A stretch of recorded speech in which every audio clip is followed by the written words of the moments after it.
Hi everyone. Due to the weather conditions, I'm having to record this inside my gazebo, which we built last year from our raw timber. This is the strangest winter I've ever experienced here. It honestly feels like I'm living in North Yorkshire or the Pennines.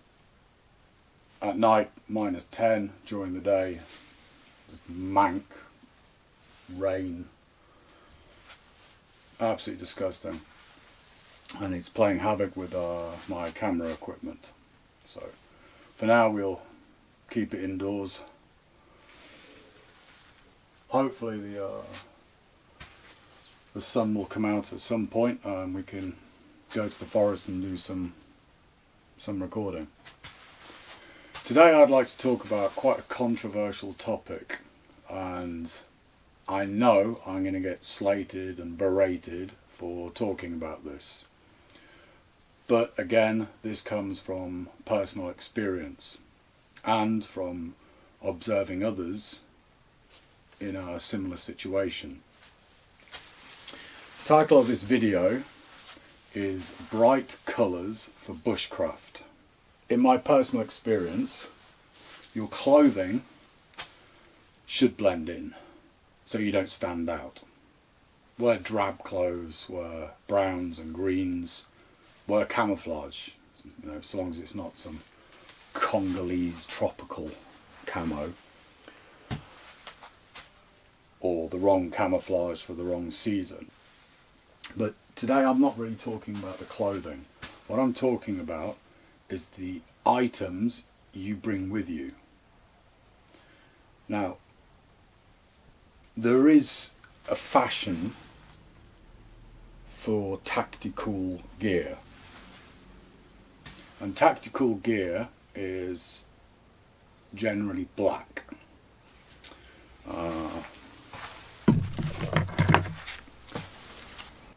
For example, a tactical knife, which I'd be happy to take into the bush with me. It's a nice little knife which can be horizontally carried. Tanto style blade. I know people will argue don't take a tanto into the forest, blah blah blah, but every knife has a function. The fundamental reason for not taking this into the bush is not because of its shape and style, but because of its colour. Now, years ago, I was of a very similar mindset to the tactical group.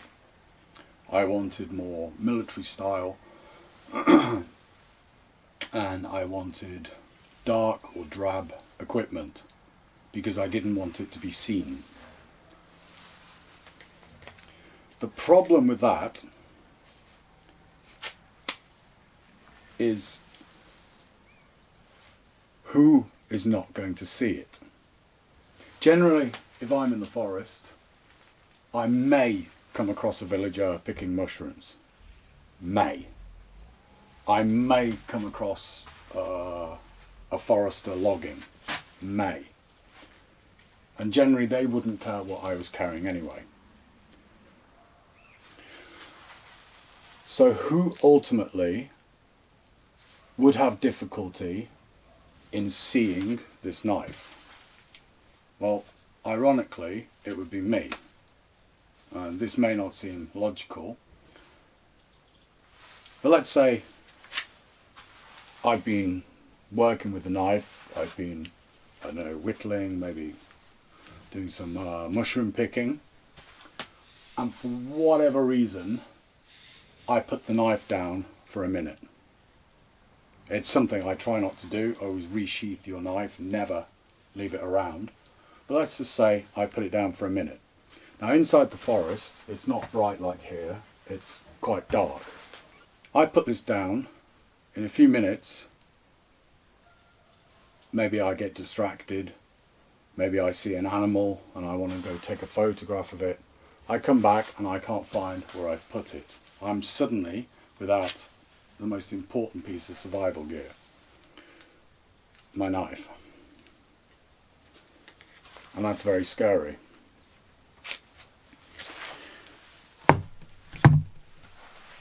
This actually happened in there was a TV series several years ago called Fat Guys in the Woods, and I really like that TV series. It was about a survival instructor who took sort of obese men who had low self-confidence for a few days into the forest, where they skinned and gutted and ate an animal. They constructed a lean-to.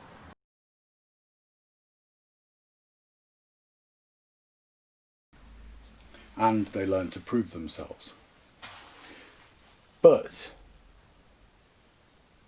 when these 2 or 3 naive blokes in each episode, when they first started, they were given a rucksack and a knife. I believe it was actually a Morakniv. And I'll talk about this more in a minute. Morakniv basically just slots into its sheath. There's no catch to it. There's no way of actually like holding it. And what happened, they gave them, I think, black Moraknivs. By the time they had reached their first campsite, they had lost their knives. Firstly because they're inexperienced about wearing them and they were sticking out sideways or like down. But the fact they were black, they couldn't find them. They dropped out and they'd lost them. And that was the beginning of, the 2-day, 3-day adventure.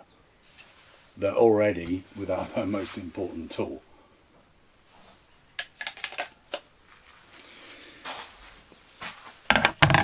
Probably the best TV series for survival and outdoor experience is the series Alone. For me, this outshines everything else.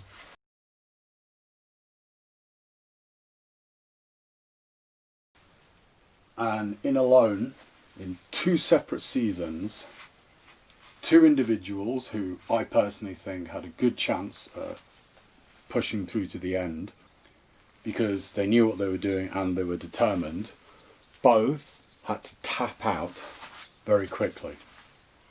And the main reason, the only reason they had to tap out is because they had lost their source for making fire.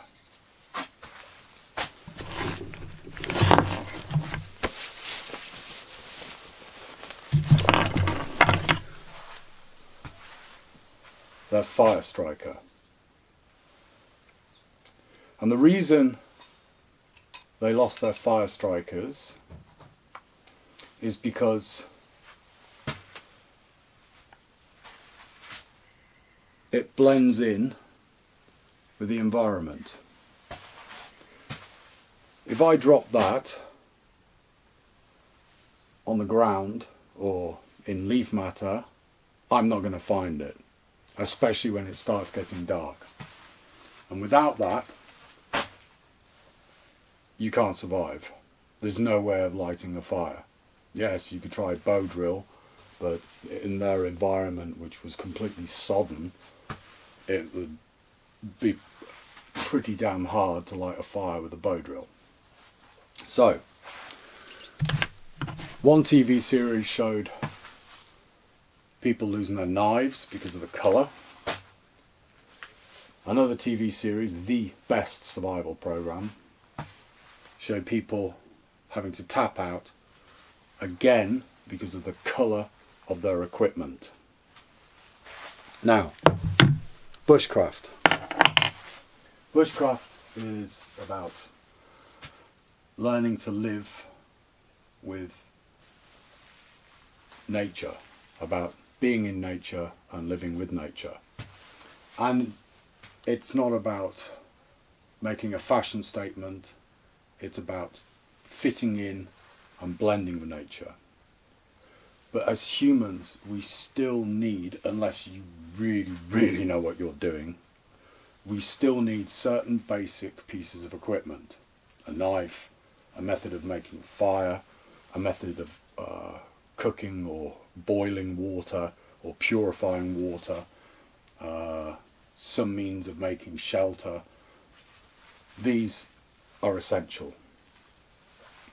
A means of getting food, but that can be arranged while you're out there. Remove the fire, remove the knife, and you're basically hanging on for life. You're not surviving. You're definitely not thriving. So, how as bushcrafters or wilderness explorers can we solve this problem? Well, this is where people are going to disagree with me. If any of you have ever been diving or snorkeling, you may have encountered diving knives. Now, there are different types of diving knives. Many are just skeletal and made of metal, but a popular type of diving knife is like this.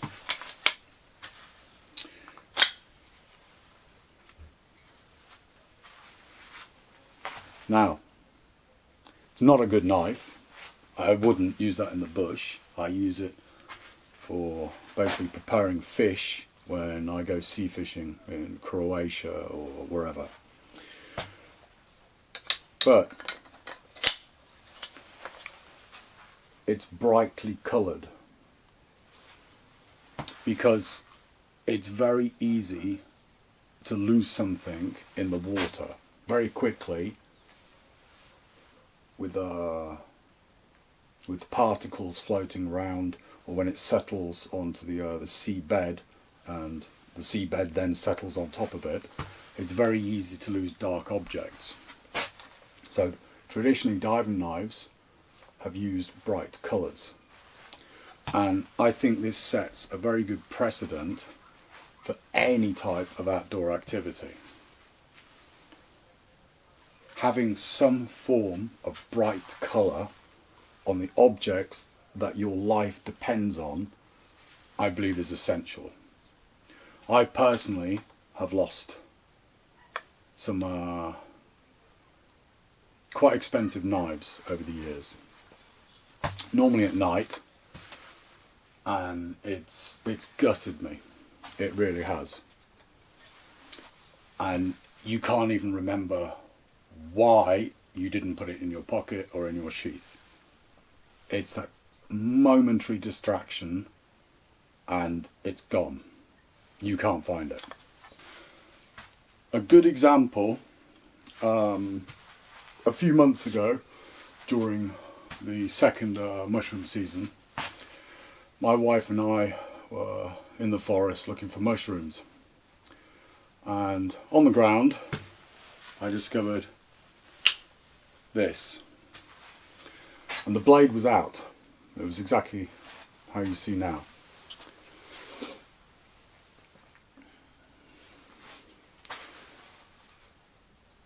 It was a little bit dirty because it obviously been out there for a few days, and it had been dropped either by a hunter or quite an affluent mushroom picker, because this isn't something a villager would have.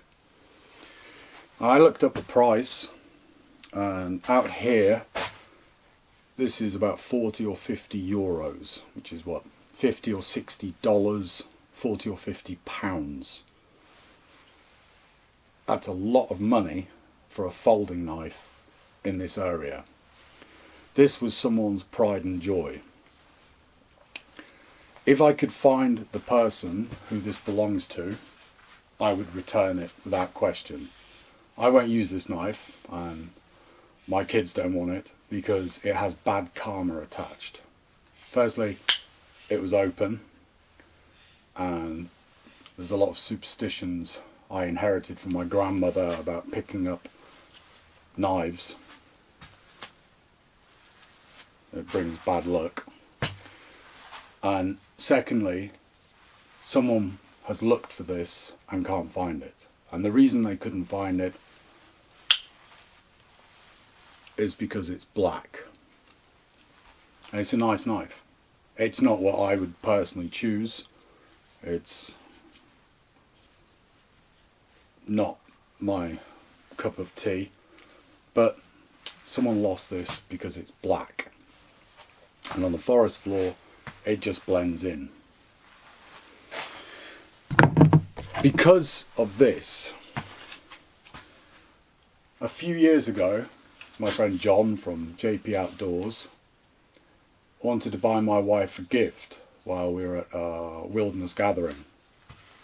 And I suggested he get a mushroom picking knife. It's the only time she ever uses a knife.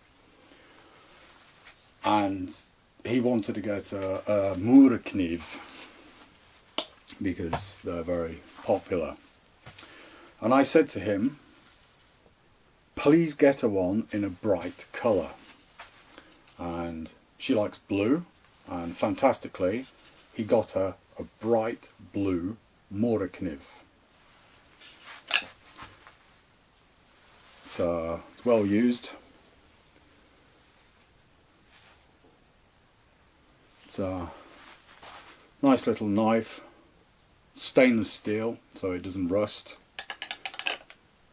For what my wife needs it for, it's perfect. And it's bright blue. When you're mushroom picking, you quite often have to put down the knife. Quite often. For various reasons, you don't always have the knife in your hand or in its sheath. Because of the Murekniv belt clip system, my wife doesn't wear a belt, so she will clip it to, for example, her pocket. And it's very easy when you're trying to climb up steep embankments or push through brush, or you're scrabbling around through brush looking for sap and birch bolete. It's quite easy for this to just drop. And you can't hear it, and you don't even notice. And by the time you realise it's been pulled off by a rose bush, a dog rose bush, you're not going to find it again. But bright blue, you will. So you've got diver's knives, coloured Murekniv. Now, Bear Grylls, when he did his little cooperation with Gerber, he did something very intelligent. He brought out his range in grey and orange. And I think this is a fantastic idea. I really do. Grey and orange. It's a very good machete, by the way. I'll talk about machetes more at some other point. This, if you drop it, you're going to find it again. Or you have a lot more likelihood of finding it again than a completely black knife or machete. That is a very clever idea. Having bright colours where the eye can catch when you're walking around. Even something like a torch. Most people like these little black torches, they're really bright. This is a Cree Ultrafire. But it's so easy to lose a little black torch. It's so easy in the forest. By getting one with bright orange or bright yellow attachment, this is the on-off button, there is more likelihood of me finding it again. So how can we solve this problem of losing the most essential items? I mean, one possibility is to go buy luminous coloured knives, torches, firelighters, fire strikers.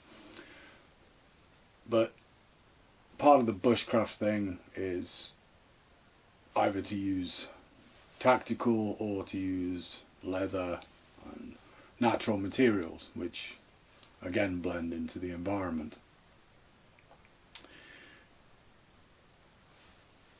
The best option is the lanyard or paracord.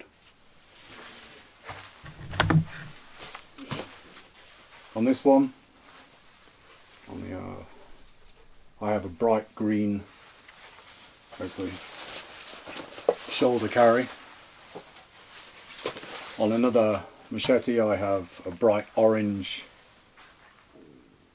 hand grip, because you should always use a hand grip when you're using a machete, because when they get wet they go flying.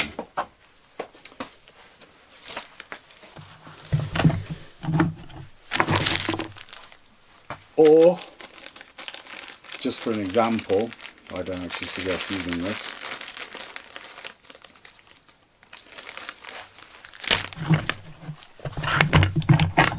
you wrap your objects with something brightly coloured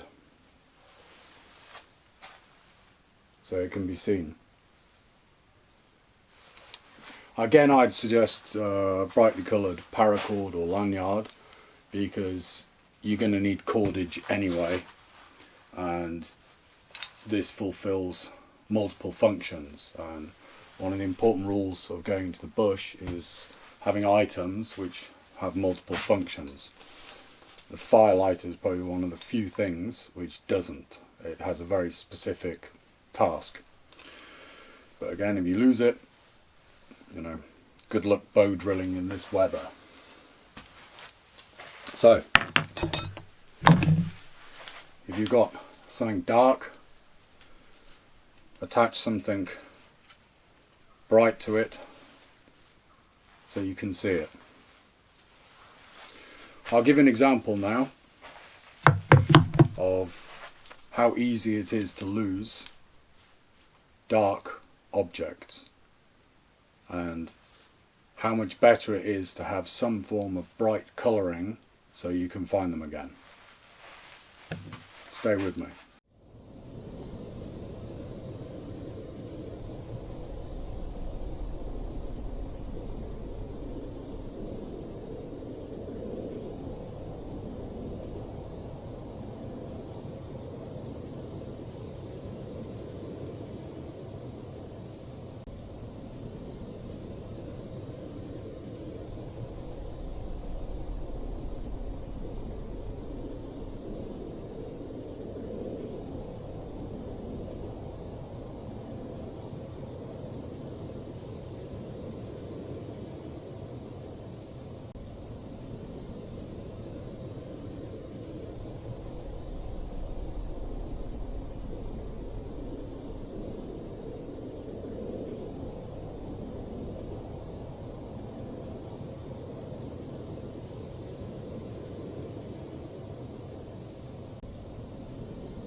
So again, it is a controversial topic, and again I'm sure many of you will disagree with me, perhaps thinking it takes away the soul of the bushcraft adventure.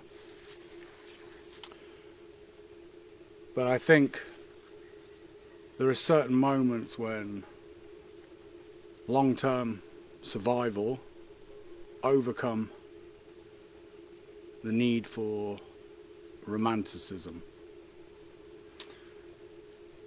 If you like this, please give me a like, subscribe, tell your friends. And shortly we'll start going out into the bush together. Hopefully I'm out of quarantine now. I'm nowhere near over the COVID. But when I get my strength back, we'll start going into the bush together. Speak to you next time.